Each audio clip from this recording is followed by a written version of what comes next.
Hello, everyone. Hello and welcome. My name is Kirk. I use they, them pronouns, and today we're going to be talking about Audre Lorde's works. We're going to be reading a couple essays, at least The Master's Tools and Uses of the Erotic. Just before we get started, who is Audre Lorde? Well, in her own words, she is a Black lesbian mother warrior poet. Just love that description. So yeah, that just like she is all of those things. It is important that she is a poet, I think, to know that beforehand, because her work, her writing, her prose has that sort of sense of poetics to it, which is really beautiful, really great and communicative and powerful. I'm really excited to do this book. This is like the Penguin Modern Classics, whatever. Audre Lorde, The Master's Tools Will Never Dismantle the Master's House, is a really good book. Lots of great essays. I hope we get to more than just the two that I mentioned. But if we don't, that's fine too, because these are the really good ones. She is known for a great many things. She is known for being a radical thinker and a poet and a writer. The Master's Tools is an essay that she is widely known for. A lot of people know. A lot of people have heard that expression, even if they haven't, necessarily heard of the rest of her works.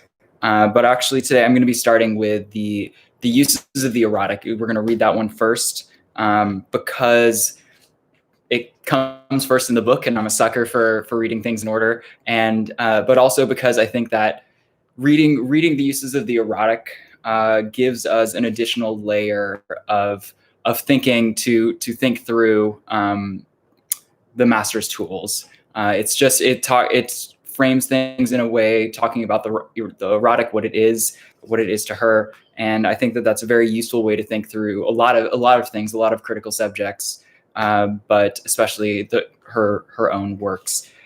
So the way that it's structured, just so you know, is like we'll do a reading of an essay and then discuss it and then move on to the next one and hopefully have sort of like a round discussion at the end. And we'll see how many we can get through. Hopefully we'll get to more than just the two, but if not, seriously, no big deal. Highly recommend reading her works on your own. Last thing before I get started, what gives me the right to share these works, to talk about them with you? And the answer is nothing. I am not an expert. I'm not going to be reading it as an expert. The only thing that really qualifies me to talk about it is I've read it before, I've thought about it before, and I have an urge to share these ideas with you and to talk about them with you. I'm not pretending to be an expert, and I think and it's okay to talk about things even if you're not an expert. To talk about the truth from your experience, and to be open to being corrected, to open to other ideas, other interpretations. I think that's very useful. So not pretending to be an expert, but not pretending to lack knowledge that you have either. There's not a binary. You don't have to approach it from one end or the other. And if we can set ourselves aside, if we can set our egos aside, that's how we can begin to have a conversation. So without further ado, Uses of the Erotic by Audre Lorde. There are many kinds of power, used and unused, acknowledged or otherwise. The erotic is a resource within each of us that lies in a deeply female and spiritual plane, firmly rooted in the power of our unexpressed or unrecognized feeling. In order to perpetuate itself, every oppression must corrupt or distort those various sources of power within the culture of the oppressed that can provide energy for change. For women, this has meant a suppression of the erotic as a considered source of power and information within our lives. We have been taught to suspect this resource, vilified, abused, and devalued within Western society. On the one hand, the superficially erotic has been encouraged as a sign of female inferiority. On the other hand, women have been made to suffer and to feel both contemptible and suspect by virtue of its existence. It is a short step from there to the false belief that only by the suppression of the erotic within our lives and consciousness can women be truly strong. But that strength is illusory, for it is fashioned within the context of male models of power. As women, we have come to distrust that power which rises from our deepest and non-rational knowledge. We have been warned against it all our lives by the male world, which values this depth of feeling enough to keep women around in order to exercise it in the service of men, but which fears this same depth too much to examine the possibilities of it within themselves. So women are maintained at a distant/inferior position to be psychically milked, much the same way ants maintain colonies of aphids to provide a life-giving substance for their masters. But the erotic offers a well of replenishing and provocative force to the woman who does not fear its revelation, nor succumb to the belief that sensation is enough. The erotic has often been misnamed by men and used against women. It has been made into the confused, the trivial, the psychotic, the plasticized sensation. For this reason, we have often turned away from the exploration and consideration of the erotic as a source of power and information, confusing it with its opposite, the pornographic. But pornography is a direct denial of the power of the erotic, for it represents the suppression of true feeling. Pornography emphasizes sensation without feeling. The erotic is a measure between the beginnings of our sense of self and the chaos of our strongest feelings. It is an internal sense of satisfaction to which, once we have experienced it, we know we can aspire. For having experienced the fullness of this depth of feeling and recognizing its power, in honor and self-respect, we can require no less of ourselves. It is never easy to demand the most from ourselves, from our lives, from our work. To encourage excellence is to go beyond the encouraged mediocrity of our society. But giving into the fear of feeling and working to capacity is a luxury only the unintentional can afford. And the unintentional are those who do not wish to guide their own destinies. This internal requirement towards excellence, which we learn from the erotic, must not be misconstrued as demanding the impossible from ourselves, nor from others. Such a demand incapacitates everyone in the process. For the erotic is not a question only of what we do. It is a question of how acutely and fully we can feel in the doing. Once we know the extent to which we are capable of feeling that sense of satisfaction and completion, we can then observe which of our various life endeavors bring us closest to that fullness. The aim of each thing which we do is to make our lives and the lives of our children richer and more possible. Within the celebration of the erotic in all our endeavors, my work becomes a conscious decision, a longed-for bed which I enter gratefully and from which I rise up empowered. Of course, women so empowered are dangerous. So we are taught to separate the erotic demand from most vital areas of our lives other than sex. And the lack of concern for the erotic root and satisfactions of our work is felt in our disaffection from so much of what we do. For instance, how often do we truly love our work even at its most difficult? The principal horror of any system which defines the good in terms of profit rather than in terms of human need, or which defines human need to the exclusion of the psychic and emotional components of that need, the principal horror of such a system is that it robs our work of its erotic value, its erotic power and life appeal and fulfillment. It robs its work of our erotic value, its erotic power and life appeal and fulfillment. Such a system reduces work to a travesty of necessities, a duty by which we earn bread or oblivion for ourselves and those we love. But this is tantamount to blinding a painter and then telling her to improve her work and to enjoy the act of painting. It is not only next to impossible, it is also profoundly cruel. As women, we need to examine the ways in which our world can be truly different. I'm speaking here of the necessity for reassessing the quality of all the aspects of our lives and of our work and of how we move towards and through them. The very word erotic comes from the Greek word eros, the personification of love in all its aspects, born of chaos and personifying creative power and harmony. When I speak of the erotic, then, I speak of it as an assertion of the life force of women, of that creative energy empowered, the knowledge and use of which we are now reclaiming in our language, our history, our dancing, our loving, our work, our lives. There are frequent attempts to equate pornography and eroticism, two diametrically opposed uses of the sexual. Because of these attempts, it has become fashionable to separate the spiritual, psychic, and emotional from the political. to see them as contradictory or antithetical. What do you mean, a poetic revolutionary? A meditating gun runner? In the same way, we have attempted to separate the spiritual and the erotic, thereby reducing the spiritual to a world of flattened affect, a world of the ascetic who aspires to feel nothing. But nothing is farther from the truth, for the ascetic position is one of the highest fear, the gravest immobility. The severe abstinence of the ascetic becomes the ruling obsession, and it is not one of self-discipline, but of self-abnegation. The dichotomy between the spiritual and the political is also false, resulting from an incomplete attention to our erotic knowledge. For the bridge which connects them is formed by the erotic, the sensual, those physical, emotional, and psychic expressions of what is deepest and strongest and richest within each of us being shared, the passions of love in its deepest meanings. Beyond the superficial, the considered phrase, "it feels right to me," acknowledges the strength of the erotic into a true knowledge. For what that means is the first and foremost most powerful guiding light towards any understanding. And understanding is a handmaiden which can only wait upon or clarify that knowledge deeply born. The erotic is the nurturer or nursemaid of all of our deepest knowledge. The erotic functions for me in several ways, and the first is in providing the power which comes from sharing deeply any pursuit with another person. The sharing of joy, whether physical, emotional, psychic, or intellectual, forms a bridge between the sharers, which can be the basis for understanding much of what is not shared between them and lessens the threat of their difference.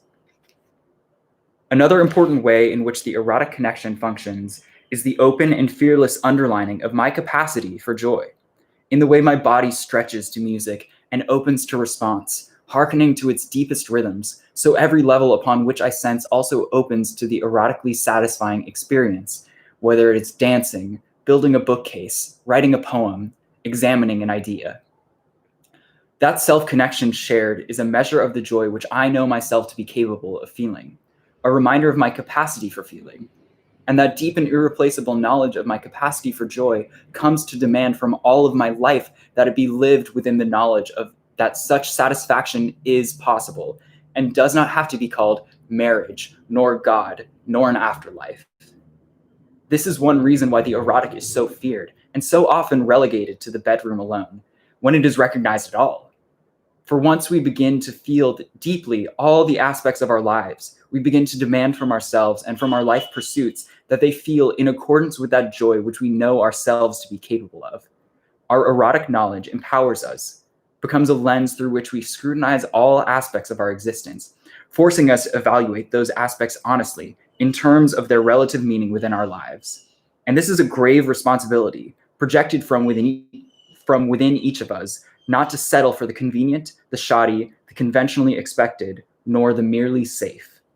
During World War II, we bought sealed plastic packets of white uncolored margarine with a tiny, intense pellet of yellow coloring perched like a topa just inside the clear skin of the bag.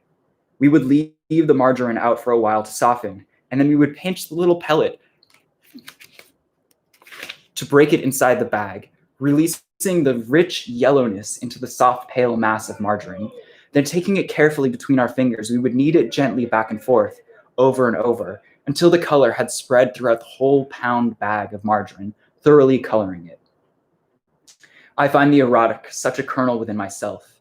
When released from its intense and constrained pellet, it flows through and colors my life with a kind of energy that heightens and sensitizes and strengthens all my experience. We have been raised to fear the yes within ourselves, our deepest cravings. But once recognized, those which do not enhance our future lose their power and can be altered. The fear of our desires keeps them suspect and indiscriminately powerful, for to suppress any truth is to give it strength beyond endurance. The fear that we cannot grow beyond whatever distortions we may find within ourselves keeps us docile and loyal and obedient, externally defined, and leads us to accept many facets of our oppression as women.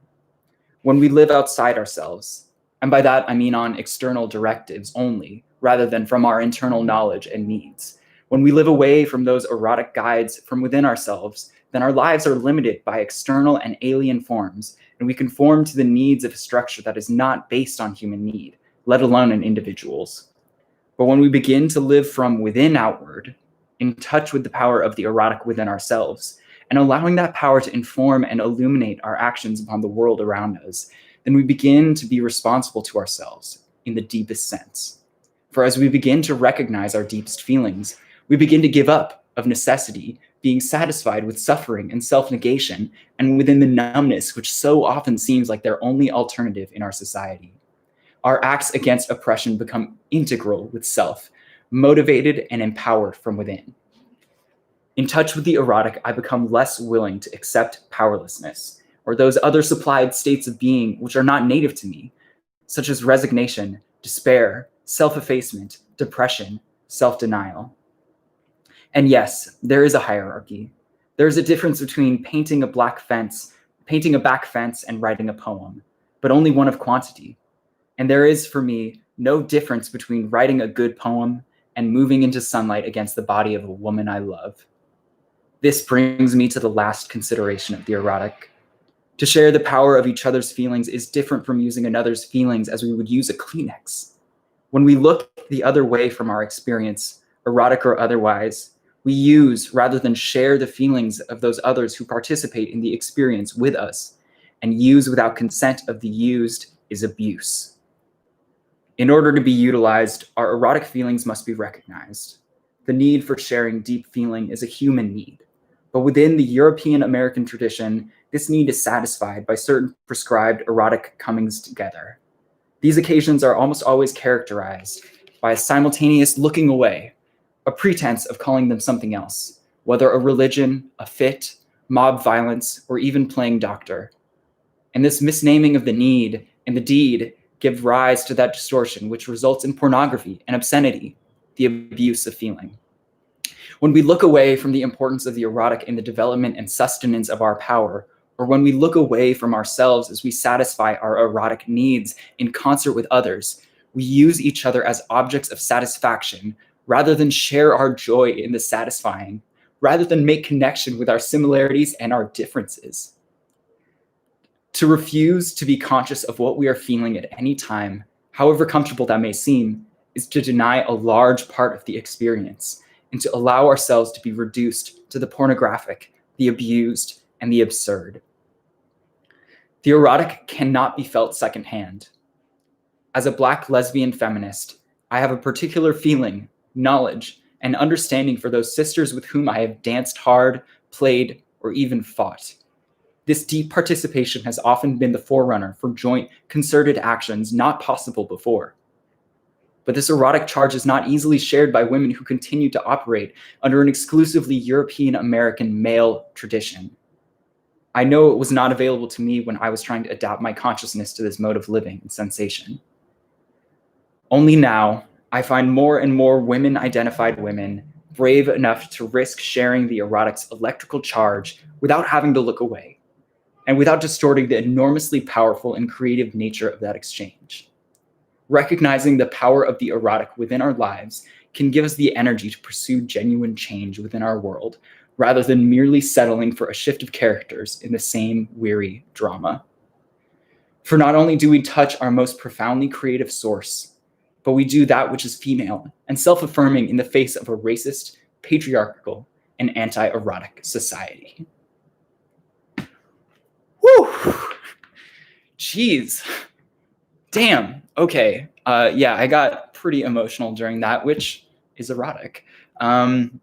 So we can see, listening to that, hearing what she has to say, how badly our society has misrepresented what eroticism is, what it is to be and feel the erotic. And we so often construe it to be this sort of sexual thing. It's only like relegated to, like, as she said, relegated to the bedroom, to sexual encounters, and conflated, equalized with pornography, which it is so not. And I think an essential aspect of queerness, and of self-acceptance, even as a non-queer person, is recognizing this erotic force inside you. We have this tendency, in our male supremacist society, to erase our the knowledge that we can perceive within ourselves. But it's there, and it's a necessity of life, and it's calling to us. So yeah, I just wanted to quickly say those things. What are y'all's thoughts on the uses of the erotic? Do you sort of sense what that means for yourself? Do you have an understanding? Just what are your thoughts? Any thoughts? Whatever comes up, I would love to hear from you and have a discussion.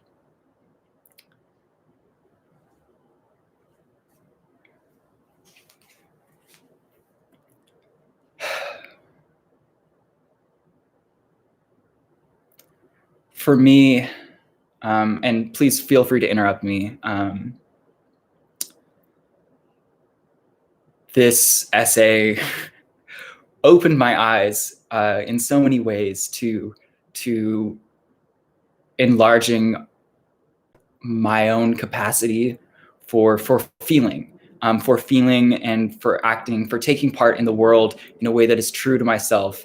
And especially as a trans person, as a non-binary person, I have to access that sort of internal self-knowledge in order to move through the world, in order to be able to take part in the world. And I think that's true for a lot of people. And I want to relate this to the practice of yoga for a second. I've been doing yoga daily for months. And there's points at which when you're going through the poses where your body just knows that it's right. You just have this deep knowledge that what you're doing and the motions you're making and the actions you're taking are correct and right and natural, and come from a place not of this imposition from outside, but from a place where that have arisen from inside a human bodies. Our bodies are not that different. They're all unique, but they're all very very similar as well. And so that is something that knowing the practice of yoga and doing it and being able to sense and feel the innate order, the innate not even order, but innate essence and truth. God, it's elusive to talk about it. Being able to feel that is helps ratify this idea for me. This idea of the erotic as this self-knowledge of this, the fullest expression of yourself as a spiritual, emotional, mental, physical being. We so often in our society are taught to deny most aspects of that. Certainly the physical, certainly the emotional and spiritual as well. And it's so interesting to look at it in this way and to see, and for her to talk about how it's misnamed in our society, talking about mobs and fits and religion and putting the erotic into these misnamed items. This it's an energy that has to come out of us, an energy that without fluid understanding access, we are frustrated. It's a frustrated energy. And you can see that there's a lot of people just carry tension with them their whole lives, in their body, in their mind, whatever. They are incapable of that self-knowledge, of that self-truth that is the essence of the erotic. And another aspect that I want to highlight in this is that the erotic is how we connect with each other. You know, I think the erotic is present in a theater where people are doing in any theater, but like I'm specifically thinking of when you're watching stand-up comedy, and the whole room just laughs, just reacts to this joke. That is an aspect of the erotic where you're sharing this experience by letting your guard down, by acting fully in a way that that is truthful and honest with who you are and what you are doing. And so I think that thinking about the erotic in this way, looking at it in this way, is really useful, is really helpful. Do have any of you experienced the erotic in that fashion, where you feel like there's you're almost like you're living up to the fullest essence of what it's possible for you to be?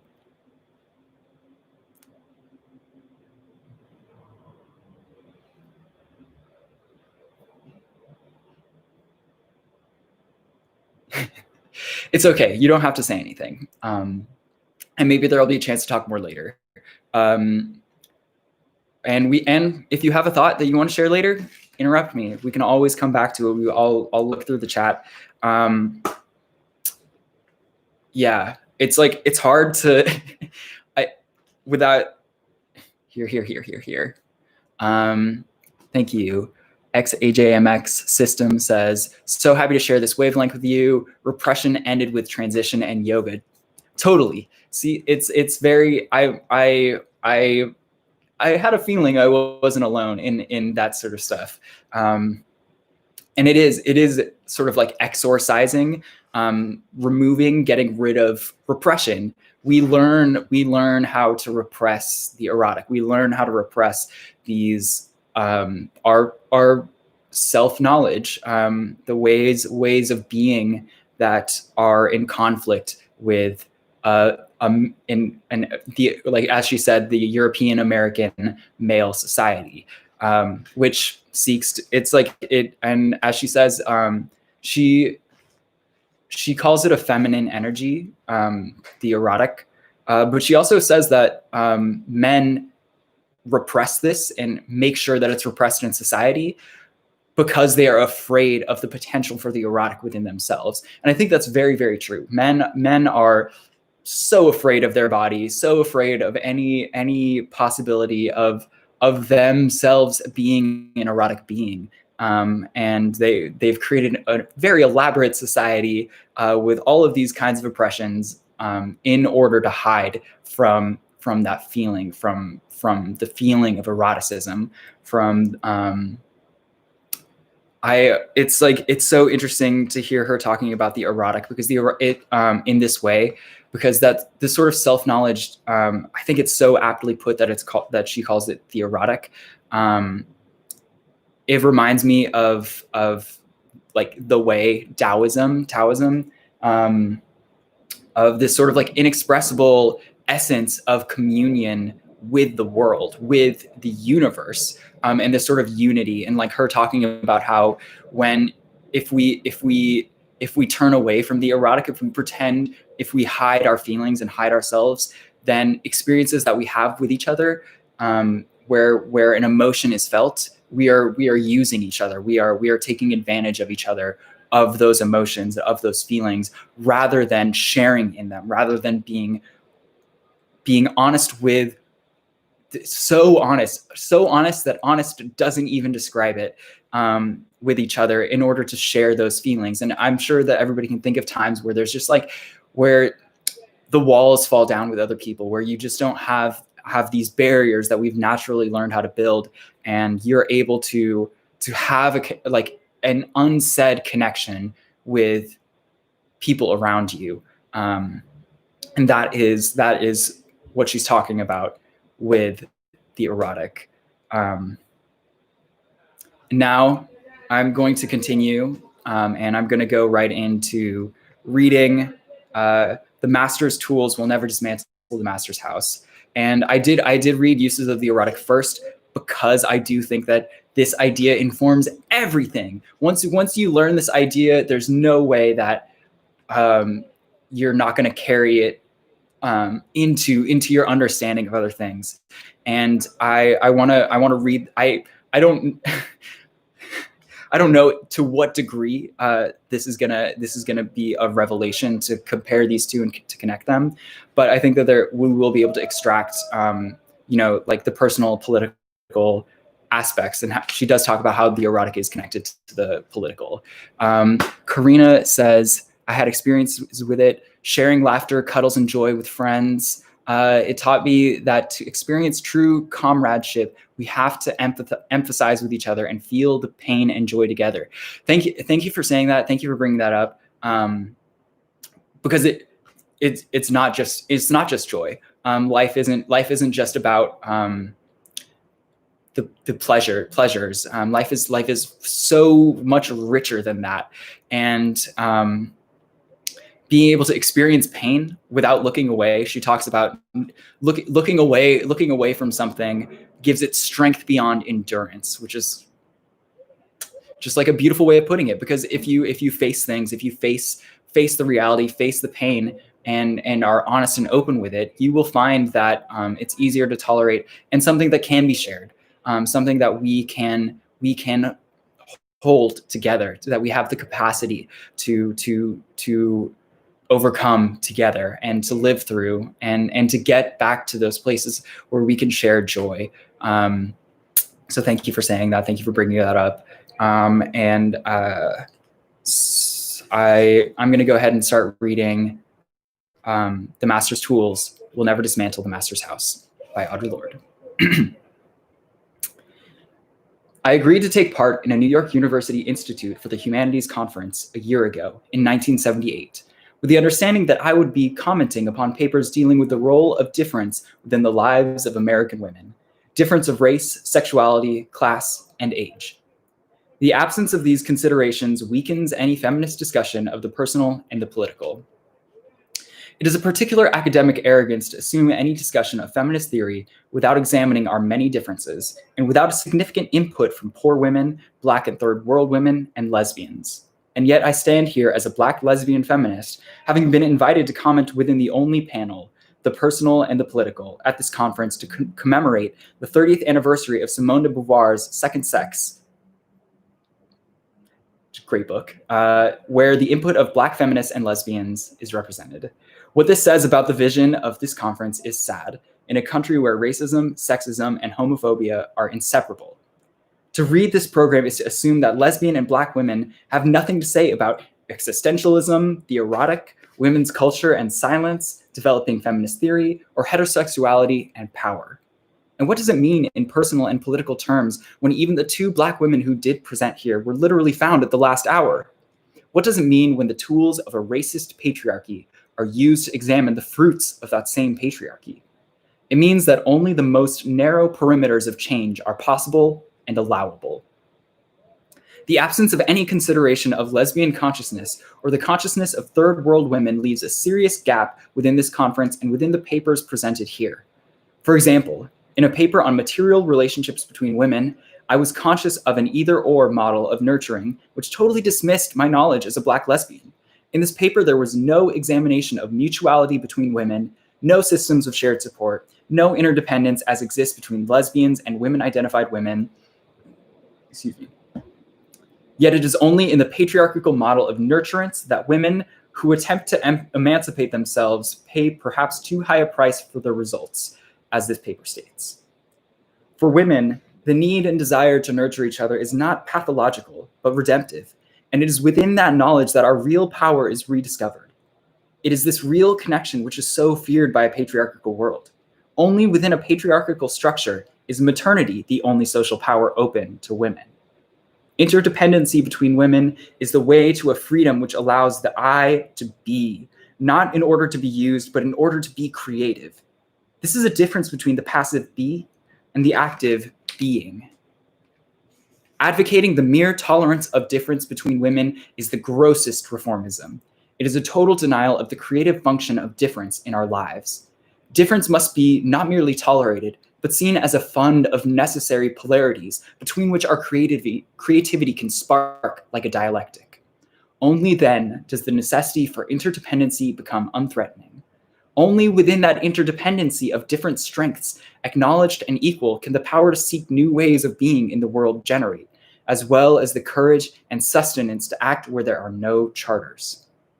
Within the interdependence of mutual, non-dominant differences lies that security which enables us to descend into the chaos of knowledge and return with true visions of our future, along with the concomitant power to effect those changes which can bring that future into being. Difference is that raw and powerful connection from which our personal power is forged. As women, we have been taught either to ignore our differences or to view them as causes for separation and suspicion, rather than as forces for change. Without community, there is no liberation, only the most vulnerable and temporary armistice between an individual and her oppression. But community must not mean a shedding of our differences, nor the pathetic pretense that these differences do not exist. Those of us who stand outside the circle of this society's definition of acceptable women, those of us who have been forged in the crucibles of difference, those of us who are poor, who are lesbians, who are Black, who are older, know that survival is not an academic skill. It is learning how to stand alone, unpopular, and sometimes reviled, and how to make common cause with those others identified as outside the structures in order to define and seek a world in which we can all flourish. It is learning how to take our differences and make them strengths. For the master's tools will never dismantle the master's house. They may allow us temporarily to beat him at his own game, but they will never enable us to bring about genuine change. And this fact is only threatening to those women who still define the master's house as their only source of support. Poor women and women of color know that there is a difference between the daily manifestations of marital slavery and prostitution because it is our daughters who line 42nd Street. If white American feminist theory need not deal with the differences between us and the resulting difference in our oppressions, then how do you deal with the fact that the women who clean your houses and tend your children while you attend conferences on feminist theory are, for the most part, poor women and women of color? What is the theory behind racist feminism? In a world of possibility for us all, our personal visions help lay the groundwork for political action. The failure of academic feminists to recognize difference as a crucial strength is a failure to reach beyond the first patriarchal lesson. In our world, divide and conquer must become define and empower. Why weren't other women of color found to participate in this conference? Why were 2 phone calls to me considered a consultation? Am I the only possible source of names of Black feminists? And although the Black panelists' paper ends on an important and powerful connection of love between women, what about interracial cooperation between feminists who don't love each other? In academic feminist circles, the answer to these questions is often, we did not know who to ask.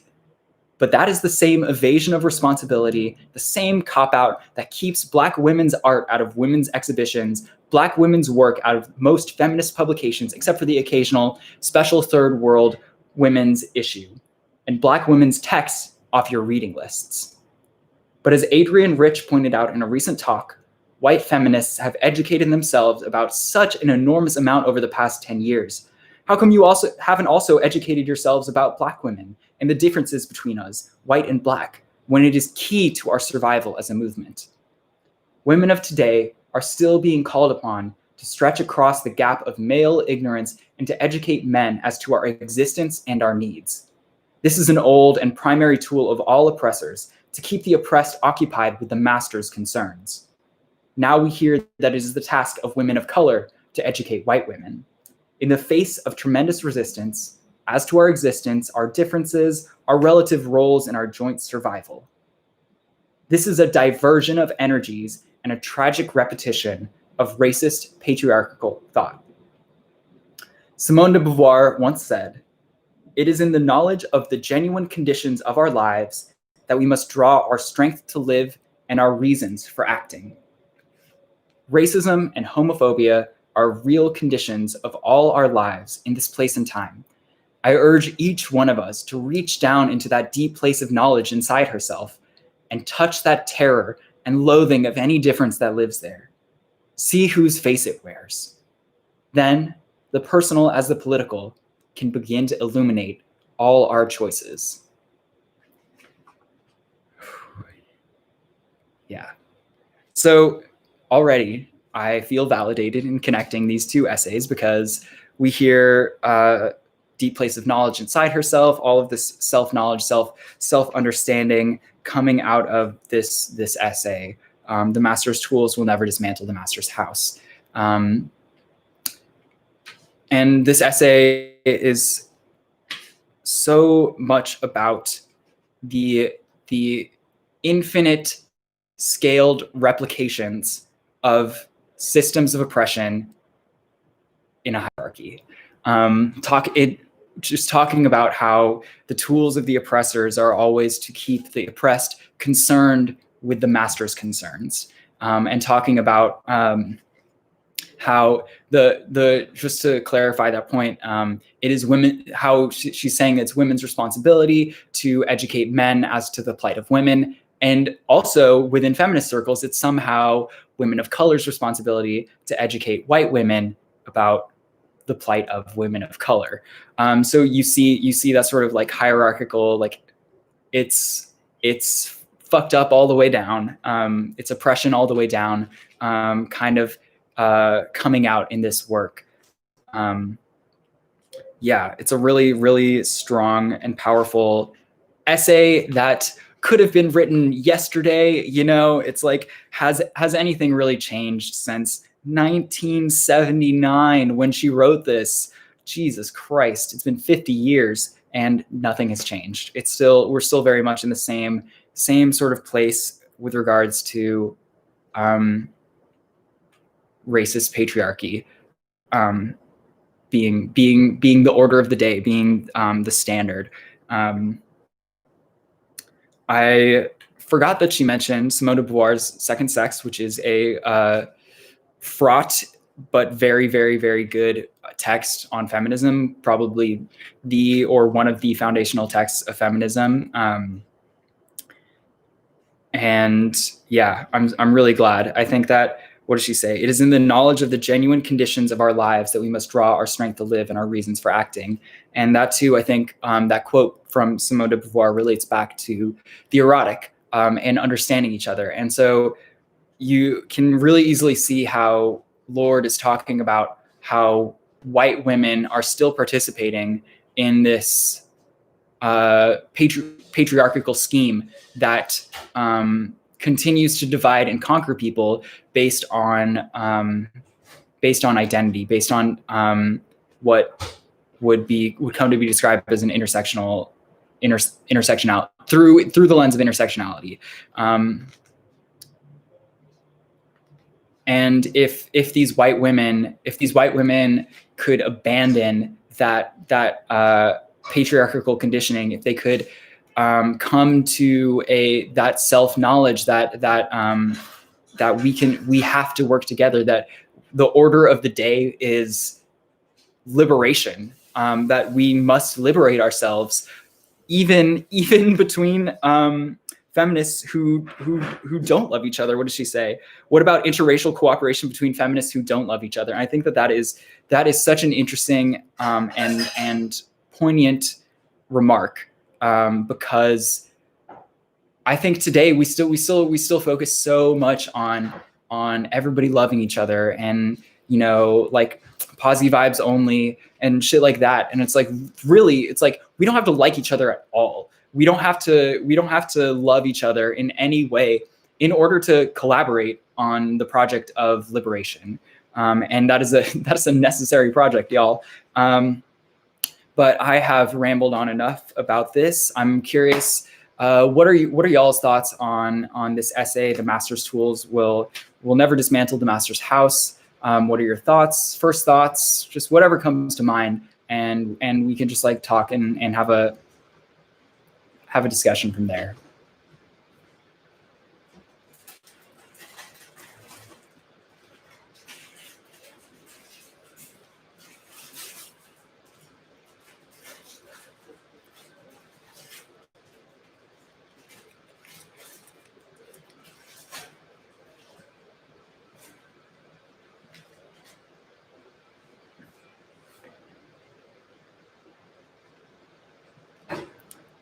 All right.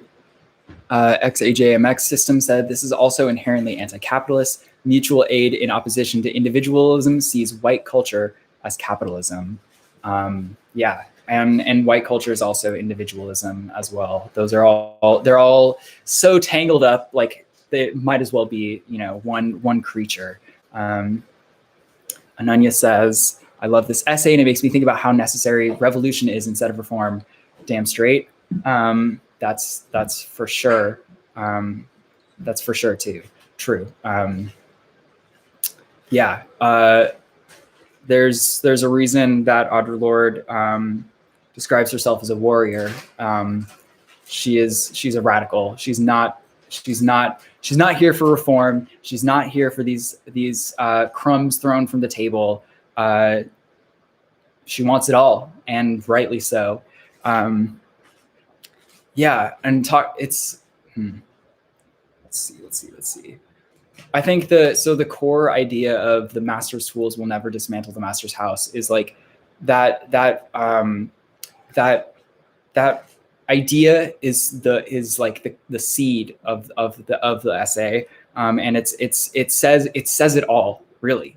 It says that no reform. It is anti-capitalist. Like who is the master? Who is the master other than white capitalist men? They are the masters, and their tools, which are the tools of the whole world. And she is specifically talking about academia in this essay, but obviously it goes way beyond that. The tools that are provided for us cannot dismantle the system. We have to produce the tools ourselves. We have to go beyond the master's tools. Okay, sorry, Karina says, especially in leftist white circles, the private and our emotions are dismissed as apolitical. Might be because white cishet men and thought are dominating there. Radical should not be an empty word. Hell yeah, being radical is all about, I think, reconceptualizing the self outside of individualism, within this collective framework. It's like everybody and their mother can say that they're a communist and say that they believe in a revolution and whatnot, and they believe it because it's right. But if you only have that, if you only are projecting that idea out into the world and not trying to figure out what a reimagining of the self is through the erotic, through the dismantling of capitalist and patriarchal systems, you're not quite there at radical yet. You're approaching it, but you haven't gotten there yet.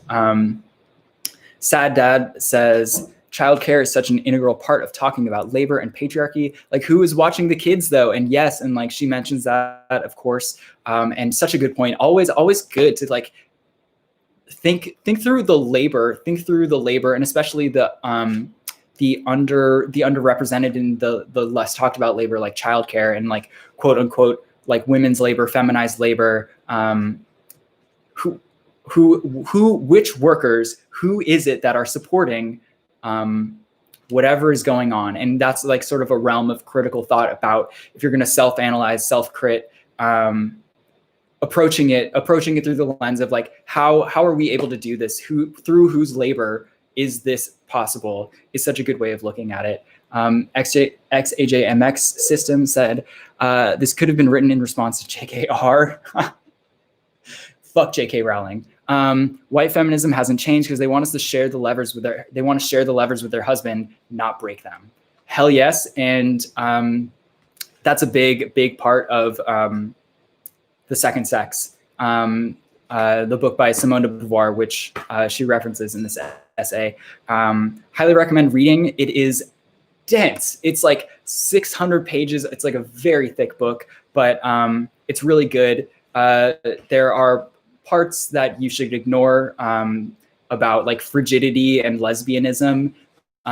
Just like toss them out the side of the window. But her analysis of patriarchy through history is top notch. And it's very much about like proximity to power, and women, like white women and wealthy women's proximity to power being used to oppress women as a whole. So thank you for that comment. Sad Dad said again, makes me think of Selma James's writings, which should be on its way to you. How do you have my address? Just kidding. I know who you are. This is a normal experience. Thank you. I've never read any Selma James, but I'm excited because apparently I'm going to be able to soon. So yeah, these are all really, really good points. And I love that this essay is short and sweet. I love that it is, not that like longer works are worse or whatever. That's a weird thing to say, but it's so to the point. Talking about what does she say?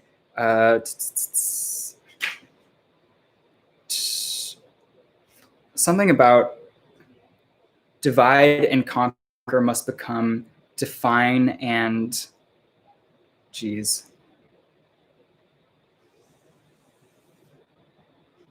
whatever. Define and conquer being the primary tools of the oppressor, and that is a very, very primary tool of the oppressor. Everywhere you look, everywhere throughout history, every oppressor divides and conquers. It is just like, it's just too effective. It's too effective not to use for oppressors,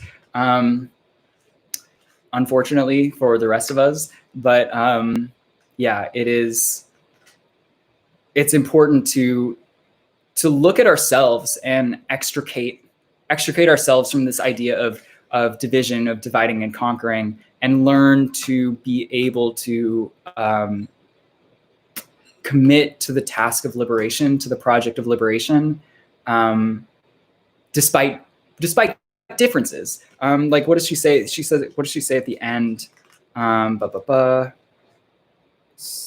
urge each one of us to reach down into that deep place of knowledge, the erotic, inside herself, and touch that terror and loathing of any difference that lives there. See whose face it wears. That is so strong, so powerful. Yeah, like what made you so afraid of other people being different? Why do you have this fear? And I've talked about this at least twice before, about fear, and how addressing fear head on, not being afraid of it, is essential to living life. And there's no better way I can put it than that. But it's like, you have to be able to look inside yourself. You have to be able to overcome the part of you that is afraid to even acknowledge that there is a fear inside of you. And yeah, it's like, that is also sort of a key to radicalism, I think, is to be able to acknowledge and accept that you have learned these really, really horrifying things. You have been socialized by a white supremacist, male supremacist society. And within that society, we are taught to fear darker skinned people, to fear our own bodies, to fear any difference, and to assume and to make all of these assumptions that are based on fear, on a fear that is projected into us, rather than, like, I don't know, like a fear of heights or something, or like something that is natural, like a more natural kind of fear. It's like we have these fears of each other that are programmed into us by society, and there's nothing wrong. There's nothing wrong with that. There's nothing wrong with having these sort of intrinsic, internalized ideas. But there is something wrong about letting them stay inside you. You gotta, you have to be willing to look inside yourself, to address them, to not be afraid to be afraid, because emotions need to be felt in order to be processed. Karina just said, being afraid sometimes is normal and the path to growth. It should not be pathologized. Instead of protecting our weak ego, we should let fear change ourselves and let them out and feel them fully. Yes, absolutely. I couldn't have said it better. You have to. It's like you have to feel your feelings. Sorry if you're afraid of feeling your feelings, but you have to do it. Or you know what? You're gonna. It's like the consequence. The consequence to ignoring your feelings is absolute misery. It is self-denial in the most violent form, and it's gonna come out. These feelings need to be felt, and if you're bottling them up, it's going to come out one way or another. You're going to hurt yourself. You're going to hurt people you care about. It's just best to acknowledge and accept that we have these feelings, that we have these emotions, that we have these sometimes innate, sometimes programmed thoughts and feelings inside of us that can and should be felt in order to deal with them. And like she said in the uses of the erotic, ignoring a feeling makes it strong beyond endurance. So once you're able to move past that fear of even dealing with a problem, looking at it and seeing it and dealing with it, you'll be able to. You know, overcoming fear is all about not being afraid to overcome fear, and being able to accept yourself as fully as possible and not try to hide from yourself. Karina also said, suppressing our feeling is one way capitalism structures and oppresses us. Preach, because if we feel fully, it is harder to conform. And that goes right back to the uses of the erotic. And before we move on, I just want to shout out Ananya for saying Audre Lorde's writing is so accessible. It really is. I got super emotional when I was reading the uses of the erotic earlier because it is powerful and it's easy to read. And it's like you can, like I said at the beginning, you can tell she's a poet because, yeah, you can tell. XAJMX system says honesty and mindfulness is the ability to tell what feelings come from within and what feelings come from outside. That's a really interesting point, and I agree with that. That's different. It's not always easy, but you can, with honesty and practice and time and learning. This is all. I'm so freaking glad I read the uses of the erotic first. And I'm so glad that I read it at all, because this all goes back to the uses, the erotic, this understanding of yourself, this coming back to yourself, where you listen instead of speak, where you listen to yourself and hear and learn how to distinguish between yourself and the world. And without starting on that path, it's not possible. It's not possible to distinguish between the two. You can't tell the difference between what is artificially imposed and what is the natural, for lack of a better word, order of your existence, of your being. And I want to go back to Karina's comment for a second, just saying that you say when we feel fully, it is harder to conform. And that is absolutely what Lorde is talking about in the uses of the erotic, that once you start on this path, once you decide to begin accepting yourself, to begin to feel the erotic energy inside yourself, you don't want to be another way. It gets harder and harder and harder and harder and harder to conform to the world, to change yourself for the world, because you know that you're fighting that erotic energy inside of yourself. You're fighting this will, this desire, this stream of energy that longs to flow fully, and you're tamping it down by saying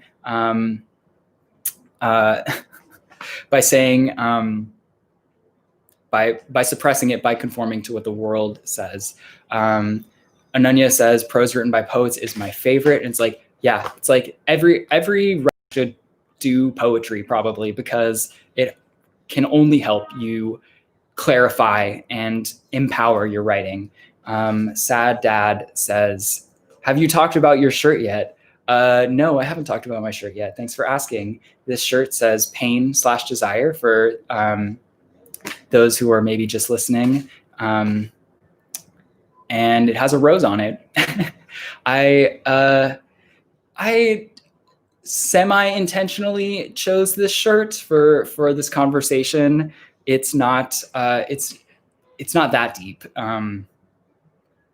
But pain and desire are two things that we struggle with as human beings. We struggle with in this society because we don't want to feel them. Desire and pain are interlinked. It's like said that desire is the root of our suffering. No, it's not Kate Bush. It's a rose. Not Kate Bush. I'm gonna sit up like this now. No, I'm not.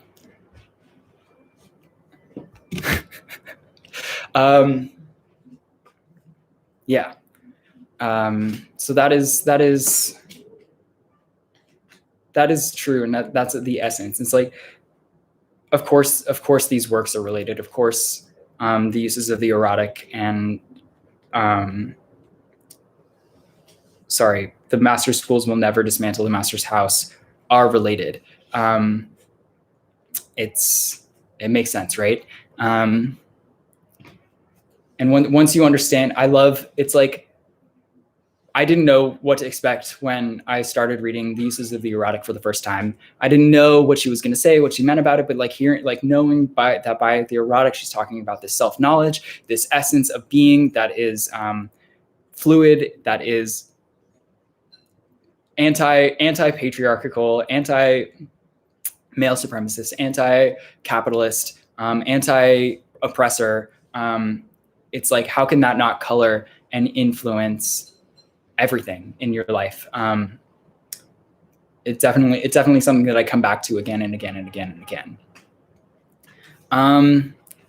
I normally just do an hour, but I kind of want to read this this other essay, The Uses of Anger, Women Responding to Racism. So I'm going to read it, and then maybe we can have a little more discussion after that if people are interested, if people are down. But I'm going to go ahead and read it. It's the Uses of Anger, Women Responding to Racism. Racism. The belief in the inherent superiority of one race over all others, and thereby the right to dominance, manifest and implied. Women respond to racism. My response to racism is anger. I've lived without anger, ignoring it, feeding upon it, learning to use it before it laid my visions to waste for most of my life. Once I did it in silence, afraid of the weight. My fear of anger taught me nothing. Your fear of that anger will teach you nothing also. Women responding to racism means women responding to anger, the anger of exclusion, of unquestioned privilege, of racial distortions, of silence, ill use, stereotyping, defensiveness, misnaming, betrayal, and co-option. My anger is a response to racist attitudes and to the actions and presumptions that arise out of those attitudes. If your dealings with other women reflect those attitudes, then my anger and your attendant fears are spotlights that can be used for growth in the same way I have used learning to express anger for my growth. In the same way that I've used learning to express anger for my growth. But for corrective surgery, not guilt. Guilt and defensiveness are bricks in a wall against which we all flounder. They serve none of our futures. Because I do not want this to become a theoretical discussion, I'm going to give a few examples of interchanges between women that illustrate these points. In the interest of time, I'm going to cut them short. I want you to know that there were many more. For example, I speak out of direct and particular anger at an academic conference, and a white woman says, "Tell me how you feel, but don't say it too harshly or I cannot hear you."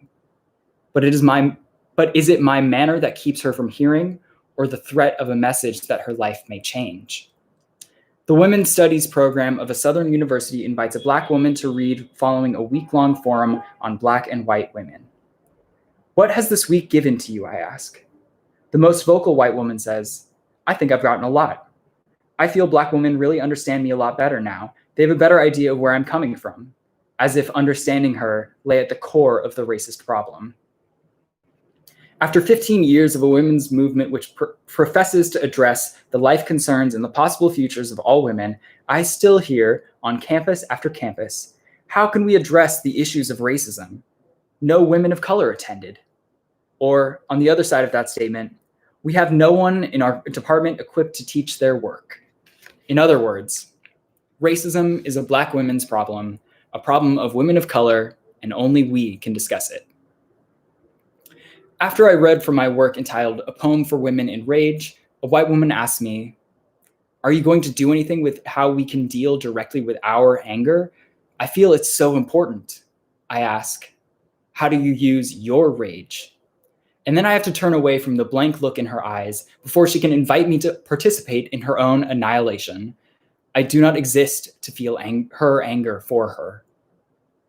White women are beginning to examine their relationships to Black women, yet often I hear them wanting only to deal with little colored children across the roads of childhood, the beloved nursemaid, the occasional second grade classmate, those tender memories of what was once mysterious and intriguing or neutral. You avoid the childhood assumptions formed by the raucous laughter at Rostas and Alfalfa, the acute message of your mommy's handkerchief spread upon the park bench because I had just been sitting there, the indelible and dehumanizing portraits of Amos and Andy and your daddy's humorous bedtime stories. I wheel my 2-year-old daughter in a shopping cart through a supermarket in Eastchester in 1967, and a little white girl riding past in her mother's cart calls out excitedly, "Oh, look, mommy, a baby maid." And your mother shushes you, but she does not correct you. And so 15 years later at a conference on racism, you can still find that story humorous. But I hear your laughter is full of terror and disease. A white academic welcomes the appearance of a collection by non-Black women of color.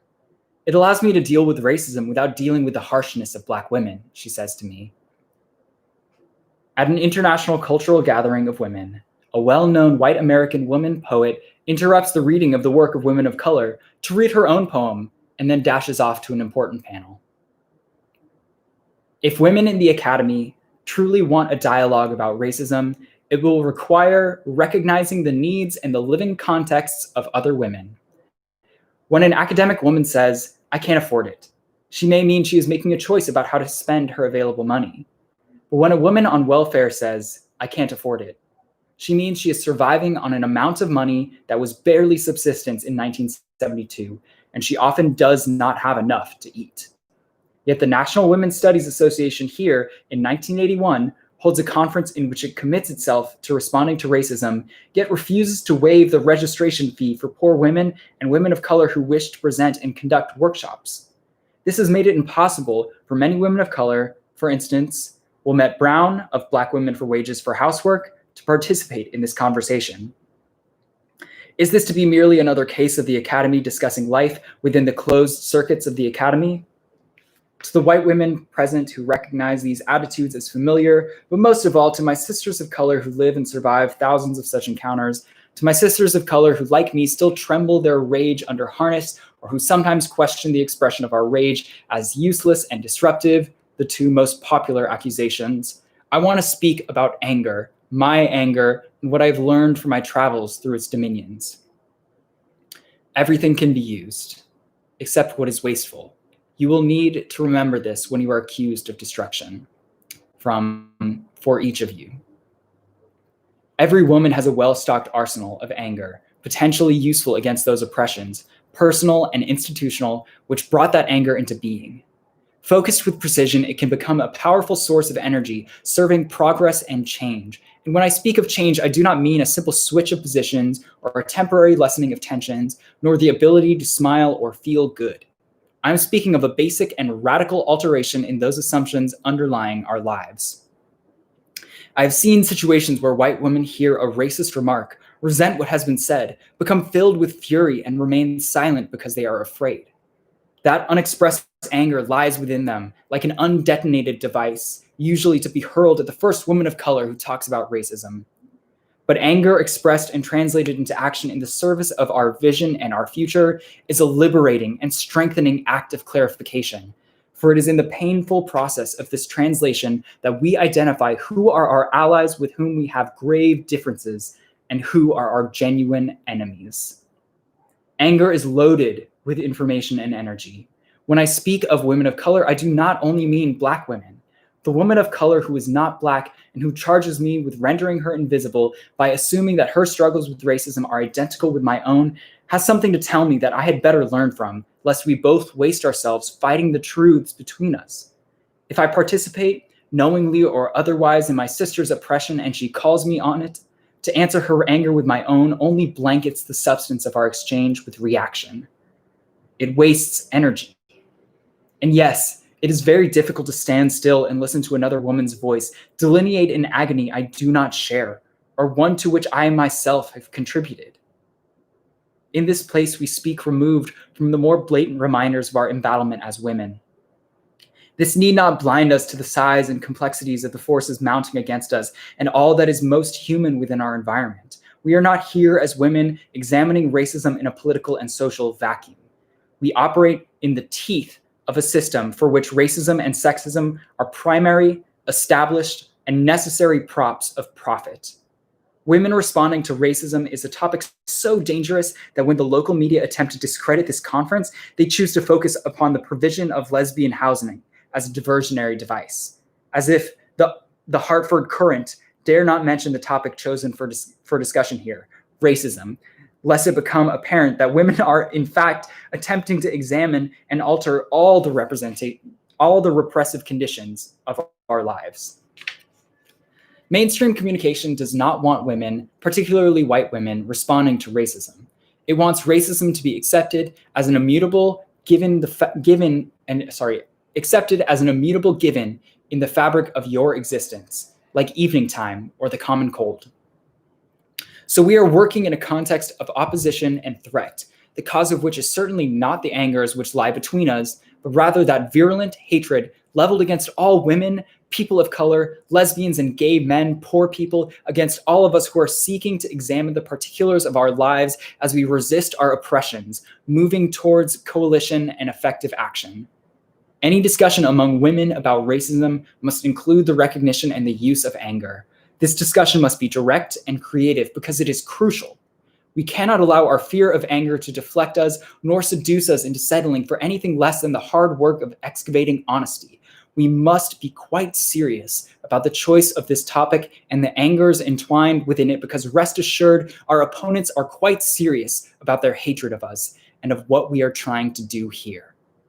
And while we scrutinize the often painful face of each other's anger, please remember that it is not our anger which makes me caution you to lock your doors at night and not to wander the streets of Hartford alone.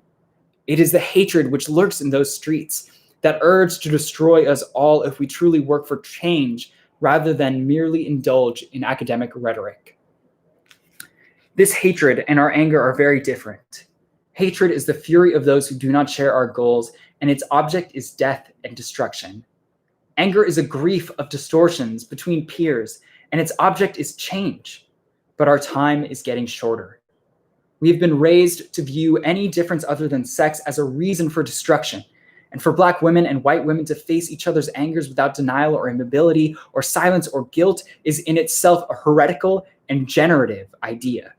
It implies peers meeting upon a common basis to examine difference and to alter those distortions which history has created around our difference. For it is those distortions which separate us. We must ask ourselves, who profits from all this? Women of color in America have grown up within a symphony of anger at being silenced, at being unchosen, at knowing that when we survive, it is in spite of a world that takes for granted our lack of humanness and which hates our very existence outside of its service. And I say symphony rather than cacophony because we've had to learn to orchestrate those furies so that they do not tear us apart. We have had to learn to move through them and use them for strength and force and insight within our daily lives. Those of us who did not learn this difficult lesson did not survive. and part of my anger is always libation from my fallen sisters. Anger is an appropriate reaction to racist attitudes, as is fury when the actions arising from those attitudes do not change. To those women here who fear the anger of women of color more than their own unscrutinized racist attitudes, I ask, is the anger of women of color more threatening than the woman hatred that tinges all aspects of our lives? It is not the anger of other women that will destroy us, but our refusals to stand still, to listen to its rhythms, to learn within it, to move beyond the manner of presentation to the substance, to tap that anger as an important source of empowerment. I cannot hide my anger to spare you guilt, nor hurt feelings, nor answering anger, for to do so insults and trivializes all our efforts. Guilt is not a response to anger, it is a response to one's own actions or lack of action. If it leads to change, then it can be useful, since it is then no longer guilt, but the beginnings of knowledge. Yet all too often, guilt is just another name for impotence. For defensiveness, destructive of communication, it becomes a device to protect ignorance and the continuation of things the way they are, the ultimate protection for changelessness. Most women have not developed tools for facing anger constructively. Consciousness-raising groups in the past, largely white, dealt with how to express anger, usually at the world of men. And these groups were made up of white women who shared the terms of their oppressions. There was usually little attempt to articulate the genuine differences between women, such as those of race, color, age, class, and sexual identity. There was no apparent need at that time to examine the contradictions of self, woman as oppressor. There was work on expressing anger, but very little on anger directed against each other. No tools were developed to deal with other women's anger except to avoid it, deflect it, or flee from it under a blanket of guilt. I have no creative use for guilt, yours or my own. Guilt is only another way of avoiding informed action, of buying time out of the pressing need to make clear choices, out of the approaching storm that can feed the earth as well as bend the trees. If I speak to you in anger, at least I have spoken to you. I have not put a gun to your head and shot you down in the street. I have not looked at your bleeding sister's body and asked, what did she do to deserve it? This was the reaction of two white women to Mary Church Terrell's telling of the lynching of a pregnant Black woman whose baby was then torn from her body. That was in 1921, and Alice Paul had just refused to publicly endorse the enforcement of the 19th Amendment for all women by refusing to endorse the inclusion of women of color, although we had worked to help bring about that amendment.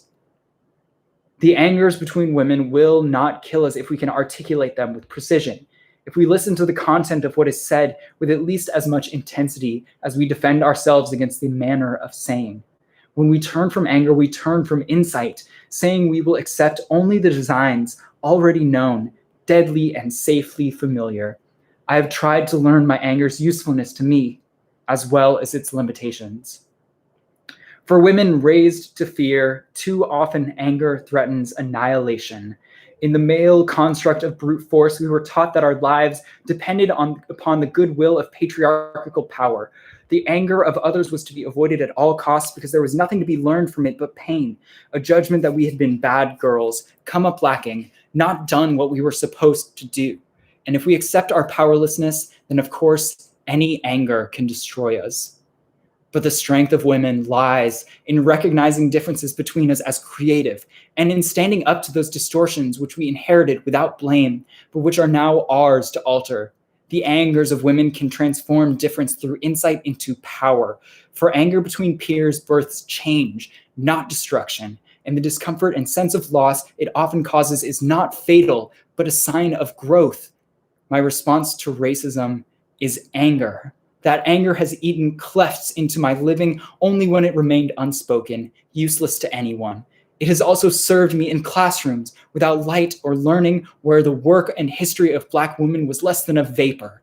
It has served me as fire in the ice zone of uncomprehending eyes of white women who see in my experience and the experience of my people only new reasons for fear or guilt. And my anger is no excuse for not dealing with your blindness, no reason to withdraw from the results of your own actions. When women of color speak out of the anger that laces so many of our contacts with white women, we are often told we are creating a mood of hopelessness, preventing white women from getting past guilt, or standing in the way of trusting communication and action. All these quotes come directly from letters to me from members of this organization within the past 2 years. One woman wrote, "Because you are Black and lesbian, you seem to speak with the moral authority of suffering. Yes, I am Black and lesbian, and what you hear in my voice is fury, not suffering, anger, not moral authority. There is a difference. To turn aside from the anger of Black women with excuses or the pretext of intimidation is to award no one power. It is merely another way of preserving racial blindness, the power of unaddressed privilege, unbreached, intact. Guilt is only another form of objectification. Oppressed peoples are always being asked to stretch a little more, to bridge the gap between blindness and humanity. Black women are expected to use our anger only in the service of other people's salvation or learning. But that time is over. My anger has meant pain to me, but it has also meant survival. And before I give it up, I'm going to be sure that there is something at least as powerful to replace it on the road to clarity. What woman here is so enamored of her own oppression that she cannot see her heel print upon another woman's face? What woman's terms of oppression have become precious and necessary to her as a ticket into the fold of the righteous, away from the cold winds of self-scrutiny? I am a lesbian woman of color whose children eat regularly because I work in a university. If their full bellies make me fail to recognize my commonality with a woman of color whose children do not eat because she cannot find work, or who has no children because her insides are rotted from home abortions and sterilization, if I fail to recognize the lesbian who chooses not to have children, the woman who remains closeted because her homophobic community is her only life support, the woman who chooses silence instead of another death, the woman who is terrified lest my anger trigger the explosion of hers. If I fail to recognize them as other faces of myself, then I am contributing not only to each of their oppressions, but also to my own. And the anger which stands between us must then be used for clarity and mutual empowerment, not for evasion by guilt or for further separation. I am not free while any woman is unfree, even when her shackles are very different from my own. And I am not free as long as one person of color remains chained, nor is any one of you. I speak here as a woman of color who is not bent upon destruction, but upon survival. No woman is responsible for altering the psyche of her oppressor, even when that psyche is embodied in another woman. I have suckled the wolf's lip of anger, and I have used it for illumination, laughter, protection, fire in places where there was no light, no food, no sisters, no quarter. We are not goddesses or matriarchs or edifices of divine forgiveness. We are not fiery fingers of judgment or instruments of flagellation. We are women, forced back always upon our women's power. We have learned to use anger as we have learned to use the dead flesh of animals, and bruised, battered, and changing, we have survived and grown. And in Angela Wilson's words, we are moving on, with or without uncolored woman. We use whatever strengths we have fought for, including anger, to help define and fashion a world where all our sisters can grow, where our children can love, and where the power of touching and meeting another woman's difference and wonder will eventually transcend the need for destruction.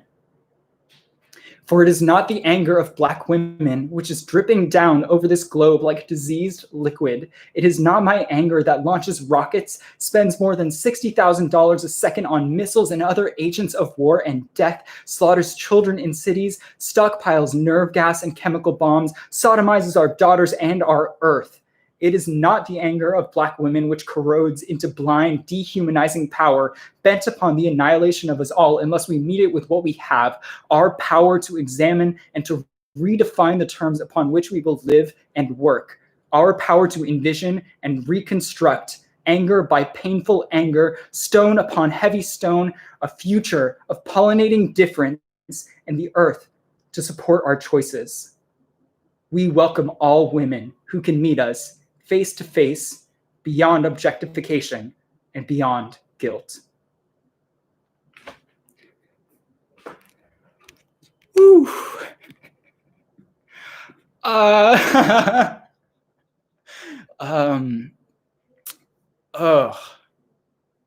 fuck, man. Okay. All right, I'm gonna read through these comments because I can't think right now. That was so much. Oh, wow. All right, Karina said, white feminists have to accept that they're more of an oppressor, especially if they're cishet able than oppressed. Yeah, it's true. There's always that whiteness. You can't erase the whiteness. You can't become not an oppressor. That is definitely something that I have had to grapple with as a white person as well. It's not easy. It's not easy to accept the fact that you are a member in an oppressor class. You can't erase that. It is so important to see emotional apathy as a privilege and part of racism. Yes, as white people, we have to sit with uncomfortable feelings. We do. It's true. Discomfort is the road to change, to growth, to liberation. Nonia said, guilt is another form of objectification. And yeah, it is. It's that same thing that she was talking about in uses of the erotic, using someone else's feelings without sharing them. When you have guilt over racism, over your own racism, over whatever white guilt, that just objectifies others. It treats them as objects to whom your guilt runs in one direction. Your actions run in one direction, and it does not allow for mutuality. That is why white guilt has to be destroyed. You have to get rid of it. You have to get over it. Karina said, what white people expect from Black women is patriarchal hierarchy of emotional work. Yes. That is still so commonly foisted on Black women, especially, to do the work. And we hear it all the time, right? Like black women will save us. Jesus. I'm sorry. That was a really heavy read for me. I cried a little. Yeah. Anger. And again, all of this ties so much back into the erotic, to just being able to accept the hard feelings that we have because we're human. We can't deny them. It's not possible to deny them, and it's not productive to deny them. Yeah, that's...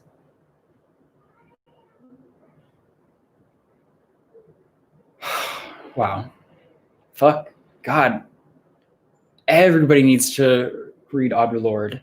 Everybody needs to read her work. Just so communicative, so powerful. Thank you, Karina. I will take that virtual hug. Thank you. Yeah. There's so much to be gained from hearing those words and to listening to them and reading them, and really trying to understand it and internalize the need for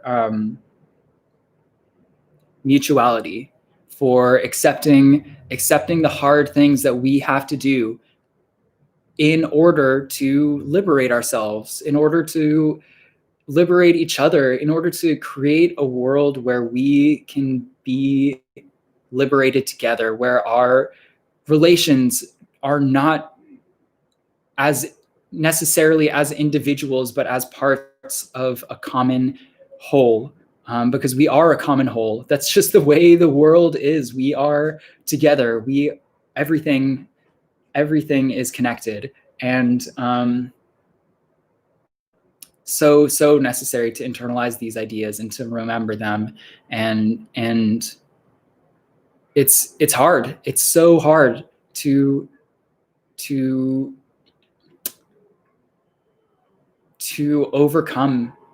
overcome these things, to be able to overcome the things that we have learned, the methods that we have learned, the self-denial that we have learned. It's not easy, and it's never going to be easy. But she talks about which is the greater threat? What is the threat? Is it anger? Is it a Black woman's anger? Is it her tone? Or is it the United States empire, which is throwing the world into violence and death and chaos all the time, which is killing people constantly, which is literally, the military is the #1 polluter on the planet. And which is the greater threat? People are so rooted in the ideas taught to them by the oppressor, because of course it's like you can't go outside without being inundated with the ideology of the oppressor, with individualism, with capitalism. It's out there, and it's constant, and it's a constant messaging, constant death.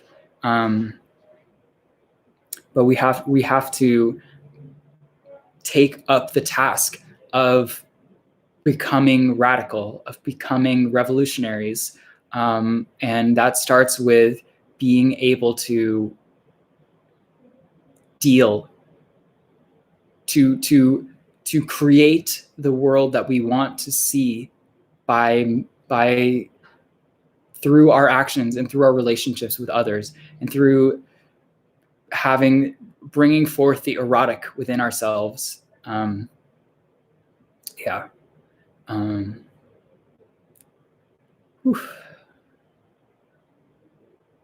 Any last thoughts before we wrap up for the day?